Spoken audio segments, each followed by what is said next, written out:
ఆయనకి సణుగుల మహారాజు అని పెట్టాం పేరు మేము. ఎందుకంటే ఎప్పుడు చూసినా సణుగే అంటుంటాడు. భోజనాన్ని కూర్చున్నావా, అందరూ శుభ్రంగా ప్రార్థన చేసుకుని తింటుంటారా, ఈయన అటుగా ఏంటి ఇన్ని కరివేపాకులు వేసారు.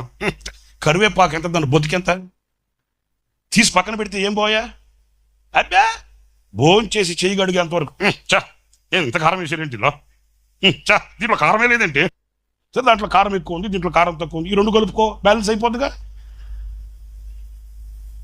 ఏంటి నవ్వుతారేంటి? మరి అరెకరం పళ్ళెం ఉంది కదా, ఎందుకు ఉండేది? అరెకరం పొలం, అరెకరం పళ్ళెం ఉంది, మిక్స్ చేయి. దీంట్లో ఎక్కువైంది, దాంట్లో తక్కువైంది.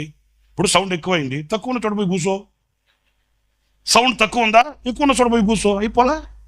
అబ్బాయి అట్లా కాదండి, ఊరకన వచ్చి సొత్తు కదా ఈ సణుగు తీసుకొచ్చి నెత్తి మీద కూర్చుంటారు, ఇక కాళ్ళు చాపుకోండి.